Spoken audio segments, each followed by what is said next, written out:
ಕನ್ನಡ ಕೊರಳು, ಪುನಃ ನವೀಕರಿಸಬಹುದಾದ ಇಂಧನ, ಅದರ ವಿಸ್ತಾರ ಮತ್ತು ಭವಿಷ್ಯ. ಕಿರು ಪ್ರಬಂಧ ವಿದ್ಯಾರ್ಥಿಗಳಿಗಾಗಿ. ಮಾನವನ ಜೀವನಕ್ಕೆ ಇಂಧನದ ಮಹತ್ವ ಅನನ್ಯ.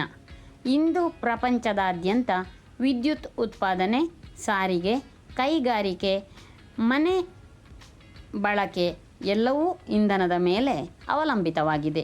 ಆದರೆ ಜೈವಿಕ ಇಂಧನಗಳು, ಕಲ್ಲಿದ್ದಲು, ಪೆಟ್ರೋಲ್, ಡೀಸೆಲ್ ಕಡಿಮೆಯಾಗುತ್ತಿರುವುದರಿಂದ ಮತ್ತು ಅವುಗಳಿಂದ ಉಂಟಾಗುವ ಪರಿಸರ ಮಾಲಿನ್ಯ ಹೆಚ್ಚುತ್ತಿರುವುದರಿಂದ ಪರ್ಯಾಯವಾಗಿ ಪುನಃ ನವೀಕರಿಸಬಹುದಾದ ಇಂಧನದ ಕಡೆ ಹೆಚ್ಚು ಗಮನಹರಿಸಲಾಗುತ್ತಿದೆ.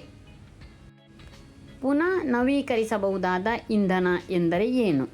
ಪರಿಸರದಿಂದ ನಿರಂತರವಾಗಿ ದೊರೆಯುವ, ಉಪಯೋಗಿಸಿದರೂ ಮುಗಿಯದ, ಮತ್ತೆ ಮತ್ತೆ ಬಳಸಬಹುದಾದ ಶಕ್ತಿಯ ಮೂಲಗಳನ್ನು ಪುನಃ ನವೀಕರಿಸಬಹುದಾದ ಇಂಧನವೆಂದು ಕರೆಯಲಾಗುತ್ತದೆ. ಉದಾಹರಣೆಗೆ ಸೌರಶಕ್ತಿ, ಸೂರ್ಯನ ಬೆಳಕಿನಿಂದ ವಿದ್ಯುತ್ ಉತ್ಪಾದನೆ. ಗಾಳಿ ಶಕ್ತಿ, ಗಾಳಿಯ ಚಲನೆಗಳಿಂದ ವಿದ್ಯುತ್ ಉತ್ಪಾದನೆ. ಜಲಶಕ್ತಿ, ನದಿಗಳ ಹರಿವು, ಅಣೆಕಟ್ಟುಗಳ ಮೂಲಕ ವಿದ್ಯುತ್ ಉತ್ಪಾದನೆ. ಜೈವಶಕ್ತಿ, ಕೃಷಿ, ಪಶು ಮಲ, ಅರಣ್ಯ ತ್ಯಾಜ್ಯಗಳಿಂದ ಶಕ್ತಿ ಉತ್ಪಾದನೆ. ಅಲೆ ಅಪ್ಪಳಿಸುವಿಕೆ ಶಕ್ತಿ, ಸಮುದ್ರದ ಅಲೆ ಮತ್ತು ಅಪ್ಪಳಿಸುವಿಕೆಗಳಿಂದ ಶಕ್ತಿ ಪಡೆಯುವುದು. ಇಂಧನ ವಿಸ್ತಾರ. ಭಾರತದಲ್ಲಿ ಪುನಃ ನವೀಕರಿಸಬಹುದಾದ ಇಂಧನ ಕ್ಷೇತ್ರವು ಕಳೆದ ದಶಕದಲ್ಲಿ ವೇಗವಾಗಿ ಬೆಳೆಯುತ್ತಿದೆ. ಸರ್ಕಾರದ ಪ್ರೋತ್ಸಾಹದಿಂದ ಗ್ರಾಮೀಣ ಪ್ರದೇಶಗಳಲ್ಲಿ ಸೌರದೀಪಗಳು, ಸೌರ ಪಂಪ್ಗಳು, ಗಾಳಿ ಚಕ್ರಗಳು ವ್ಯಾಪಕವಾಗಿ ಬಳಕೆಯಲ್ಲಿವೆ. ಕರ್ನಾಟಕ, ತಮಿಳುನಾಡು, ಗುಜರಾತ್ ರಾಜ್ಯಗಳು ಗಾಳಿ ಶಕ್ತಿ ಉತ್ಪಾದನೆಯಲ್ಲಿ ಮುಂಚೂಣಿಯಲ್ಲಿವೆ.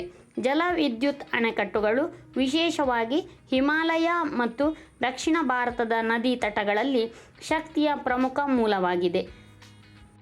ಜಗತ್ತಿನ ಮಟ್ಟದಲ್ಲಿ ಚೀನಾ, ಅಮೆರಿಕ, ಜರ್ಮನಿ, ಜಪಾನ್ ಮುಂತಾದ ದೇಶಗಳು ಈ ಕ್ಷೇತ್ರದಲ್ಲಿ ಮಹತ್ವದ ಹೂಡಿಕೆಗಳನ್ನು ಮಾಡಿವೆ.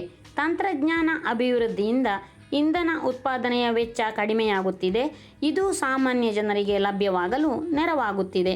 ಭವಿಷ್ಯದ ವಿಧಗಳು ಮತ್ತು ಅವಕಾಶಗಳು. 1. ಸೌರ ತಂತ್ರಜ್ಞಾನದಲ್ಲಿ ನವೀನತೆ. ಸೌರ ಪ್ಯಾನೆಲ್ಗಳು ಹೆಚ್ಚು ಶಕ್ತಿದಾಯಕವಾಗುವುದು, ಕಡಿಮೆ ಜಾಗದಲ್ಲಿ ಹೆಚ್ಚಿನ ಉತ್ಪಾದನೆ. 2. ಗಾಳಿ ಶಕ್ತಿ. ಸಮುದ್ರ ತಟಗಳಲ್ಲಿ, ಸಮುದ್ರದ ಮಧ್ಯದಲ್ಲಿ ಗಾಳಿ ಚಕ್ರಗಳ ಸ್ಥಾಪನೆ. 3. ಸ್ಮಾರ್ಟ್ ಗ್ರಿಡ್ ವ್ಯವಸ್ಥೆ. ಶಕ್ತಿ ಸಂಗ್ರಹಣೆ ಮತ್ತು ಹಂಚಿಕೆಯನ್ನು ಸುಧಾರಿಸುವ ತಂತ್ರಜ್ಞಾನ. 4. ಹೈಡ್ರೋಜನ್ ಇಂಧನ. ನೀರಿನಿಂದ ಹೈಡ್ರೋಜನ್ ಉತ್ಪಾದಿಸಿ ಶುದ್ಧ ಇಂಧನವಾಗಿ ಬಳಸುವುದು. 5. ಜೈವ ಇಂಧನ ಸಂಶೋಧನೆ.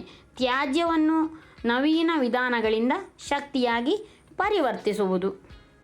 ಭಾರತದಲ್ಲಿ ಅಕ್ಷಯ ಊರ್ಜಾ ದಿನವನ್ನು ನವೀಕರಿಸಬಹುದಾದ ಇಂಧನ ದಿನ ಎಂದು ಕರೆಯುತ್ತಾರೆ. ಆಗಸ್ಟ್ 20ರಂದು ಆಚರಿಸಲಾಗುತ್ತದೆ.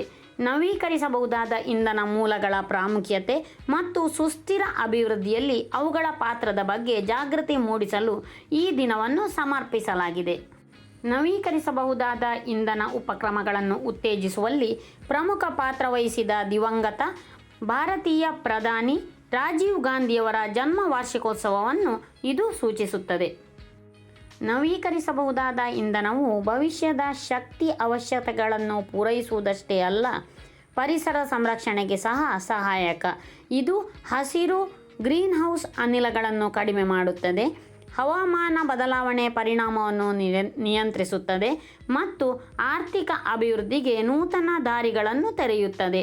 ಆದ್ದರಿಂದ ಸರ್ಕಾರ, ಕೈಗಾರಿಕೆ ಮತ್ತು ಸಾಮಾನ್ಯ ಜನರು ಈ ಶಕ್ತಿ ಮೂಲಗಳ ಬಳಕೆಯನ್ನು ಹೆಚ್ಚಿಸುವುದೇ ನಮ್ಮ ಭೂಮಿ ಮತ್ತು ಮುಂದಿನ ಪೀಳಿಗೆಯ ಸುರಕ್ಷತೆಗೆ ಅವಶ್ಯ. ಇಲ್ಲಿ ನಾನು ಪ್ರಬಂಧ ರೂಪದಲ್ಲಿ ಕೊಟ್ಟರೂ ಇದನ್ನು ಭಾಷಣಕ್ಕಾಗಿಯೂ ಉಪಯೋಗಿಸಬಹುದು.